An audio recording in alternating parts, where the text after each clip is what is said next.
স্ত্রীদের সবচেয়ে দুঃখের জায়গা কোনটা জানেন?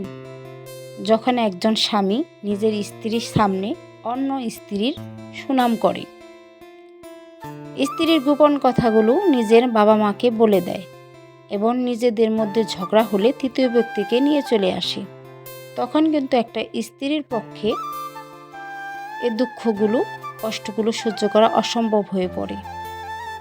তখন কিন্তু অনেক স্ত্রীরা এর প্রতিবাদ করে বা অনেক স্ত্রীরাই নীরবে নিধিরে কান্না করে, আর স্ত্রীরা বেশিরভাগই কান্না করে। আসসালামু আলাইকুম, আমি সাথে একটা চলে আসলাম আরেকটি ভিডিও নিয়ে। তো ভিডিওটি দেখবেন, অবশ্যই লাইক দিয়ে দেখবেন, তো কোথাও স্কিপ করবেন না, এদিক ওদিক দেখতে দেখতে ভালো লাগবে। আজকেই আমি সকালে নাস্তাটা শুরু করিনি, আজকে আমি রাত্রে যে কাজগুলো করি সেই কাজগুলাই এখন শেয়ার করব। অনেক কাজই করি, তার মধ্যে থেকে কিছু কিছু কাজ আমি শেয়ার করছি। প্রথমে যে আমার টেবিলটা আছে সেটা আমি পরিষ্কার করে নিলাম। তারপরে আমার ড্রয়িং রুমের যে সোফাগুলো আছে সেগুলো সুন্দর করে গুছিয়ে নিলাম, সেগুলো ঝাড় দিয়ে টান টান করে গুছিয়ে নিয়েছি। আর আমার ছেলেদের রুমে যে ওয়ার্ডরোবটা আছে তার উপরে কিছু জিনিসপত্র আছে, একটু সাজিয়ে গুছিয়ে রেখেছি, সেগুলোর মধ্যে অনেক ধুলো পড়ে, সেগুলো আমি একটু কাপড়ের সাহায্যে মুছে নিলাম। আর এদিকে যে আমার ছেলেরা খাটটায় ঘুম আসে, তো সেই খাটটা একটু কাপড়ের সাহায্যে ভালো করে মুছে নিচ্ছি। আর কি এই কাজগুলো আমি রাত্রে করি, সব কাজ তো ভিডিও করে দেখানো সম্ভব না, কিছু কিছু কাজ করি সেগুলো মাঝে মধ্যে শেয়ার করি।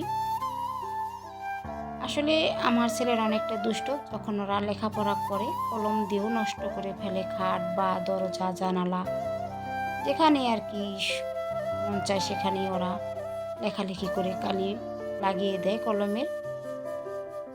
তো কী করার আছে, ওপরে যে ধুলা পড়ে সেই ধুলোগুলো একটু পরিষ্কার করে নিচ্ছি। আজকে কোনো ব্রাশ দিয়ে পরিষ্কার করবো না, আজকে কাপড়ের সাহায্যে পরিষ্কার করে নিলাম।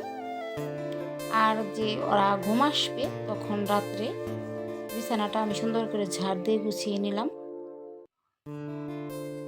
দেখুন, দুইটা ছেলে এখানে ঘুম আসে, যখন আসবে তখন এভাবে থাকে না, হালকা পাতলা করে গুছিয়ে রাখি, কিন্তু একটু পর যখন আসবে ওরা নষ্ট করে ফেলে। দিনের মধ্যে 3বার 4বার আমি গুছাই, এই কাজ করতে করতে আমার দিন শেষ হয়ে যায়। আমার রুম গুছাই, আমার ছেলেদের রুম গুছাই, আমার শ্বশুর আব্বার রুম গুছাই, এরকম আর কি। তো রুমগুলো আমি রাতে এভাবে গুছিয়ে রাখলাম। এখন আমার শ্বশুর আব্বার রুমটা দেখিয়ে দিচ্ছি। এটা কিন্তু আমি শেয়ার করি না, মাঝে মধ্যে করি। তো শ্বশুর আব্বার এই রুমে আমার ছেলের পড়ার রুমটা রাখছি। পড়ার যে টেবিলটা আছে সেখানে বইগুলো একটু গুছিয়ে রাখলাম। ও যখন পড়ালেখা করে তখন নষ্ট করে ফেলে, আবার আমি সুযোগ পেলেই গুছিয়ে রাখি। আর যেহেতু ঠান্ডা পড়ে গেছে তাই শ্বশুর আব্বার রুমে একটা চাদরের উপরে পাতলা কম্বল 2 ভাঁজ করে দিয়েছি, যাতে শ্বশুর আব্বার গরম গরম ভাব হয় আর আরাম পায়। আর রাত্রেই আমি এই কাপড় চোপড়গুলো সুন্দর করে গুছিয়ে নিই ভাঁজ করে। এখন দুপুরে রান্না চলে আসবো, আর দুপুরে থেকে শুরু করলাম, আর ওগুলো রাত্রে শুরু করেছিলাম। তো দুপুরে দুধ নিয়ে আসছে, দুধগুলো ছেঁকে রাখছি, বোতলে ভরে রাখবো।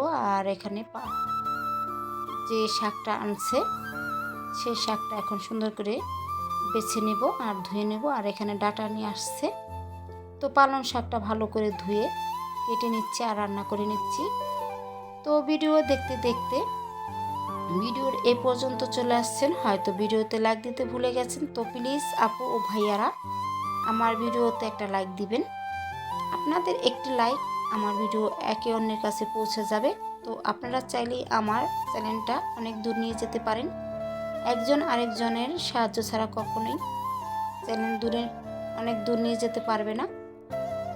তো আপনারা আমার ভিডিও দেখে একটা লাইক দিবেন, সুন্দর একটা কমেন্টস করবেন। আর যারা এখনও আমার ভিডিও দেখছেন চ্যানেলটি সাবস্ক্রাইব করেননি, তো এখনই চ্যানেলটি সাবস্ক্রাইব করে রাখবেন। যখন আমি ভিডিও আপলোড করব তখন আপনার নোটিফিকেশন পেয়ে দৌড়ে আমার ভিডিও দেখতে চলে আসবেন সময় সুযোগ করে। তো আমি পালং শাকটা রান্না করে নিয়েছি। এখন যে মাছের তরকারি রান্না করছি, ডাঁটা দিয়ে, আলু দিয়ে, বেগুন দিয়ে এরকম একটা সবজি দিয়ে সুন্দর করে ঝোলের তরকারি রান্না করছি। আর কার্পু মাছের তরকারি রান্না করছি। কার্পু মাছটা আমি আগেই ভাজা করে নিয়েছি। এখন ঝোলের মধ্যে দিয়ে দিচ্ছি ডুবো ডুবো করে, আর ধনিয়া পাতা দিয়ে রান্না করব। এরই মধ্যে আমি শাক রান্না করার পরে ডাঁটা দিয়ে ঘন ডালটা রান্না করেছি, আর ধনিয়া পাতার ভর্তা করেছি। তো দেখিয়ে দিচ্ছি রান্না বান্না। তো এই তো আমি ধনিয়া পাতার ভর্তা করেছি। ধনিয়া পাতার ভর্তাটা আমার ছেলেরা আর আমি পছন্দ করি। আর এখানে পালং শাকটা রান্না করে নিয়েছি। আর এখানে ডাঁটা দিয়ে ঘন ডাল রান্না করেছি, খুব লোভনীয় হয়েছে ডালটা। আর এখানে মাছের তরকারি রান্না করেছি। তো রান্নাগুলো দেখিয়ে দিচ্ছি, যদি ভালো লাগে সুন্দর একটা কমেন্টস করবেন কেমন হয়েছে আমার রান্নাগুলা। আর সবাই আমার ভিডিও দেখবেন। তো সন্ধ্যার মধ্যে ভাবছি যে ছেলেদের কিছু খাবার দিই, তো এই খাবারটাই দিলাম। হঠাৎ করে আমি বুদ্ধি করে ছেলেদেরকে প্যানকেক বানিয়ে দিলাম। তো ওরা খাচ্ছে, আর সবাইকে একটা একটা করে দিয়েছি। এখন আমার ছেলেদেরকেও খেতে দিলাম, যেহেতু ওরা পড়তে বসছে। আর এখন ভাবলাম যে আমার হাজব্যান্ডের জন্য কিছু বানাই।